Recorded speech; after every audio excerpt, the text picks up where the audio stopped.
Salut les amis, j'espère que tout le monde va bien. On est parti pour une nouvelle vidéo.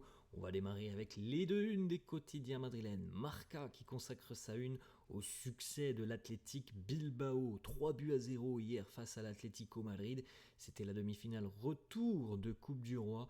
Les Colchoneros sont donc éliminés en demi-finale après, on rappelle avoir éliminé le Real, l'Athletic Bilbao qualifié pour la finale de la Coupe du Roi après deux victoires assez tranquilles d'ailleurs face à l'Atlético, 4-0 sur le cumulé des deux matchs.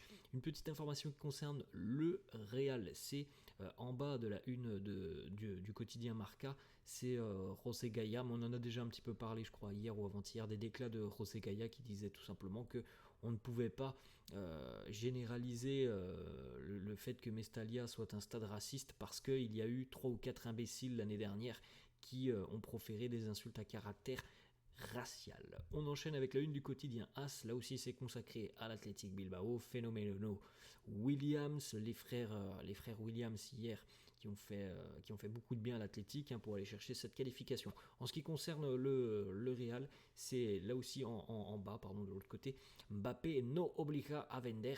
On en a déjà parlé de cette information selon laquelle, du côté du Real, malgré l'arrivée fortement probable de Kylian Mbappé, on n'envisage pas pour le moment de vente du côté du Real. On sait qu'il y a quand même beaucoup de profils offensivement, qu'il y a quasiment des postes qui sont doublés, mais on souhaite tout de même conserver la grosse ossature de ce groupe. Alors bon, là on est au début du mois de mars. Les choses peuvent évidemment être amenées à changer d'ici à la fin de saison et d'ici au début du prochain mercato. On enchaîne avec des informations, donc à quelques jours, à 24 heures de cette rencontre demain face au FC Valence. On a des petites informations sur l'entraînement hier. Bellingham et Rossellou ont poursuivi leur processus de récupération à l'écart, donc très mauvaise nouvelle évidemment, puisqu'on peut penser que ça va être un peu juste maintenant pour Bellingham et Rossellou. On a d'autres petites images évidemment pour le reste du groupe, les entraînements se poursuivent et la préparation se poursuit. Petite photo, Dani Carvajal aussi à l'entraînement, on sait qu'il était absent lors du précédent match parce que il y avait une suspension. Dani Carvajal et Eduardo Camavinga sont de retour ce week-end. C'est des retours qui font du bien.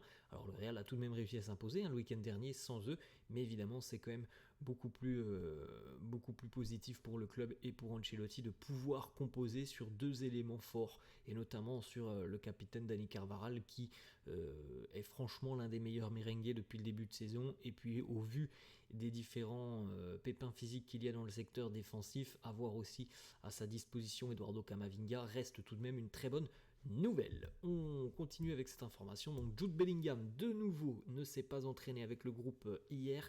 Il s'est entraîné individuellement sur le terrain. Alors plusieurs médias annoncent tout de même que aujourd'hui, vendredi, Bellingham devrait être de retour à l'entraînement, puisqu'il a tout de même bien progressé cette semaine et que il n'aurait plus, alors je dis bien au conditionnel, il n'aurait plus de douleur au niveau de la cheville.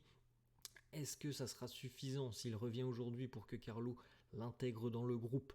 Je ne sais pas, et personne ne peut le savoir à l'heure actuelle. Il va déjà falloir attendre que les informations de la séance d'entraînement arrivent dans le courant de la journée. En tout cas, normalement, l'objectif, on le rappelle, qui est fixé depuis à peu près 3 semaines, un mois, c'est le retour face à Leipzig, et ça n'a pas changé. Il devrait être disponible pour affronter les Allemands en milieu de semaine.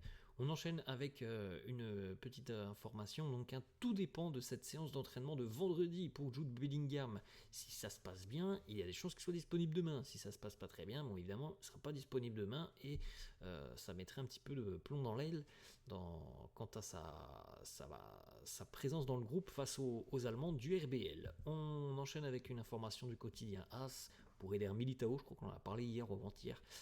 Les informations se confirment pour le Brésilien, qui devrait être de retour d'ici à la fin du mois de mars. Alors la grande étape, je pense, pour Eder Militao, c'est véritablement le retour à l'entraînement collectif, et ça ne devrait pas trop tarder. D'ailleurs, aujourd'hui on aura aussi la conf de presse de Carlo, donc On aura évidemment beaucoup d'informations, je pense, sur Bellingham, et peut-être qu'il répondra aussi à des questions des journalistes sur un éventuel retour de Militao, et voire même peut-être de Thibaut Courtois. On continue, les amis, avec une information qui concerne Kepa. Très très très déçu, hein, Kepa, parce que il pensait arriver avec un statut. Il a eu ce statut lorsqu'il est arrivé l'été dernier, hein, ce statut de numéro 1. Il a été maintenant chamboulé. Il est deuxième gardien derrière Andriy Lounine, hein, parce que Thibaut est toujours blessé.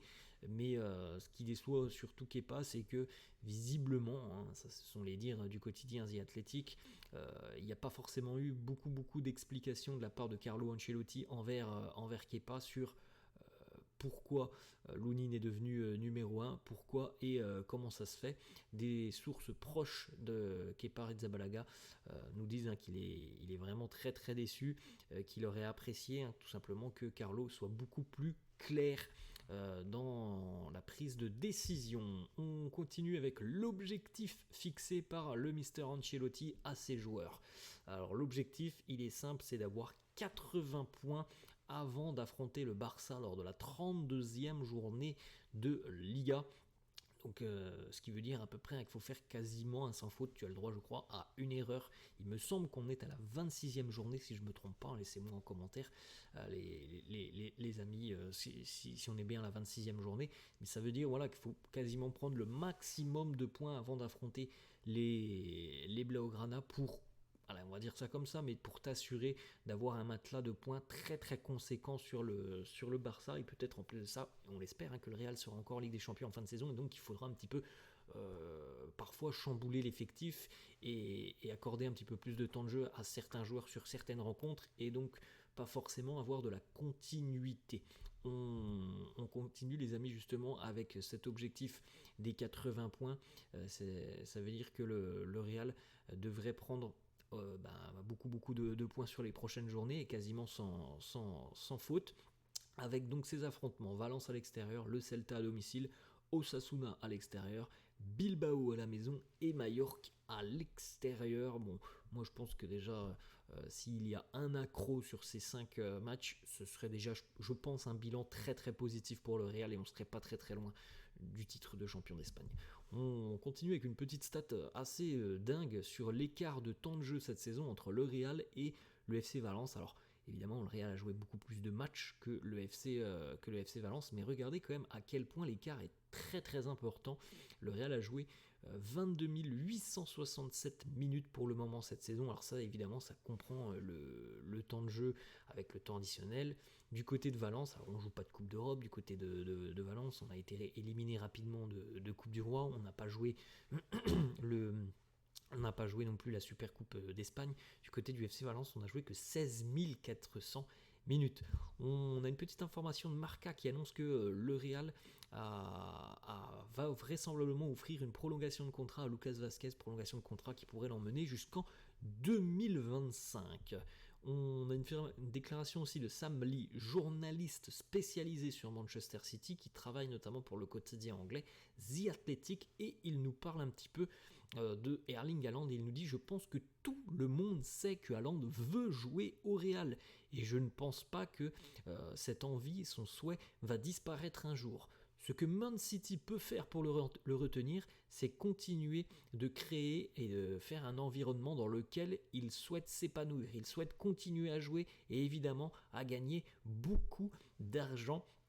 Donc s'il a véritablement cette envie, Haaland, ce souhait de rejoindre le Real, selon moi, hein, je pense que ça sera plus fort que tout, et que un jour ou l'autre, il rejoindra le Real. C'est pour moi un petit peu la même chose que le dossier Mbappé.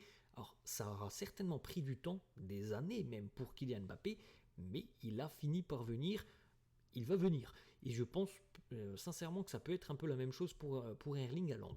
On enchaîne, les amis, avec les joueurs du Real qui sont nommés pour le prix de joueur du mois.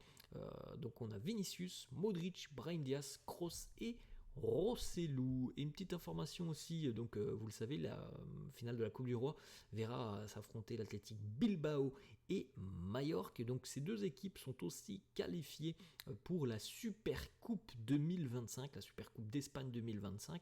Donc on retrouvera le vainqueur de la Liga, on espère que ça sera le Real, le vainqueur de la Coupe du Roi, le finaliste de la Coupe du Roi et le deuxième de Liga. Donc pour le moment c'est Gérone, mais bon on fera le point évidemment en fin de saison. On termine les amis avec 2-3 petites informations. Premièrement, une déclaration d'Emmanuel Macron, vous l'avez vu peut-être en début de semaine, il y a eu un dîner à l'Elysée où on a eu Emmanuel Macron, on a eu aussi l'émir du Qatar, on a eu Nasser Al-Khelaifi, on a vu aussi Kylian Mbappé. Emmanuel Macron, le président, a été interrogé un petit peu sur l'avenir de Mbappé. Il nous dit ça fait quand même 7 saisons qu'il est au Paris Saint-Germain, mais non, nous n'avons pas discuté de son futur. Je laisse ça aux dirigeants. Et petite information aussi, le supporter de l'Atlético qui avait insulté et menacé une jeune fillette de 8 ans qui avait le maillot de Vinicius, qui portait le maillot de Vinicius, et bien ce supporter de l'Atlético a été identifié, arrêté. C'est une très très bonne nouvelle et on attend maintenant le verdict de la justice espagnole. Voilà les amis, la fin de cette vidéo, j'espère que ça vous a plu. N'hésitez pas comme d'habitude à lâcher un petit pouce bleu, n'hésitez pas non plus à vous abonner à la chaîne. Je vous laisse et je vous dis à la prochaine. Ciao.